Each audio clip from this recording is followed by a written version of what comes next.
Bismillahirrahmanirrahim. Assalamualaikum warahmatullahi wabarakatuh.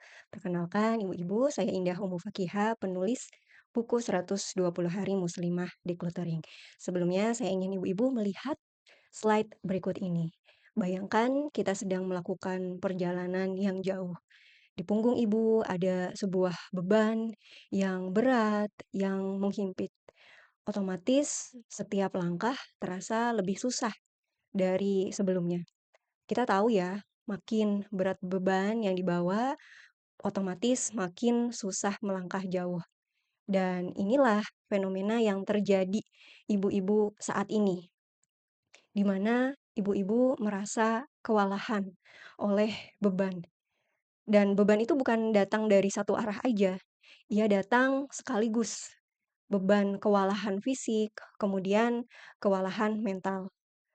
Ibu yang masak, nggak ada habisnya, lagi capek, harus tetap masak, kemudian laundry yang nggak selesai, udah numpuk lagi, ibu-ibu beresin mainan, kemudian mainannya berantakan lagi, kemudian kewalahan mental, di mana sehari-hari anak berantem terus, anak yang GTM, yang udah ibu berikan berbagai alternatif makanan, nggak mau juga.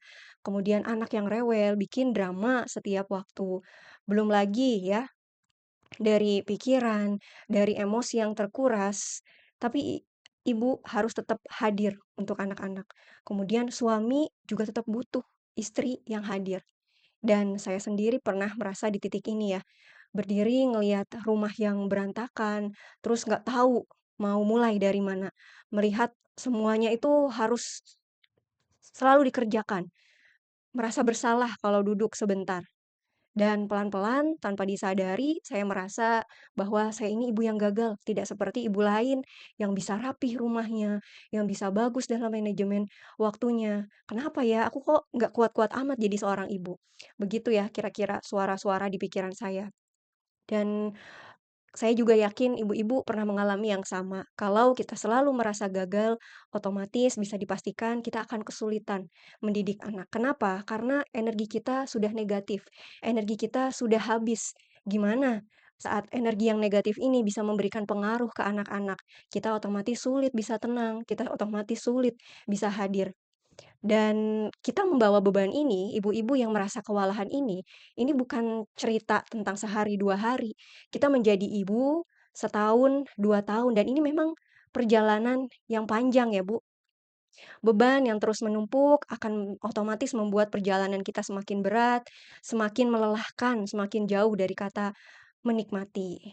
Nah, jadi setelah saya juga sama-sama ya bersama suami menyusun buku ini 120 Hari Muslimah Decluttering, ada satu keterampilan yang penting menurut saya dalam istilah produktivitas, yaitu keterampilan yang namanya mengurangi atau kebiasaan decluttering. Keterampilan untuk berhenti sejenak dan bertanya, "Apa sih yang harus saya kurangi?"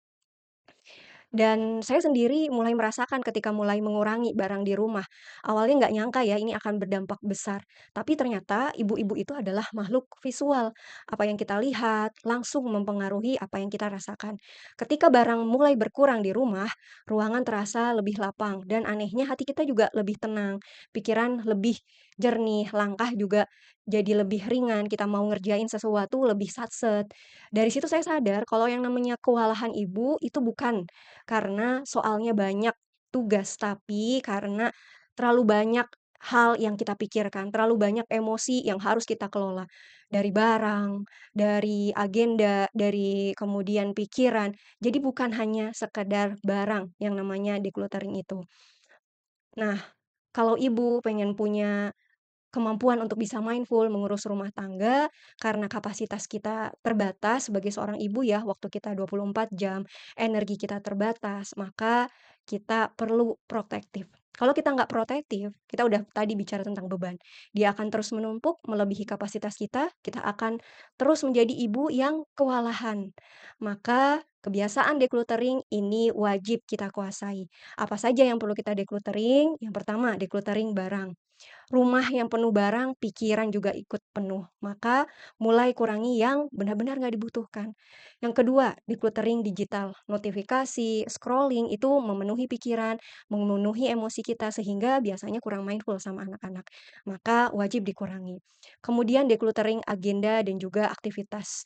Tidak semua yang terasa penting memang benar-benar penting. Kita perlu belajar memilih mana yang harus dilakukan, mana yang bisa dikurangi. Yang tidak kalah penting adalah decluttering pikiran dan hati.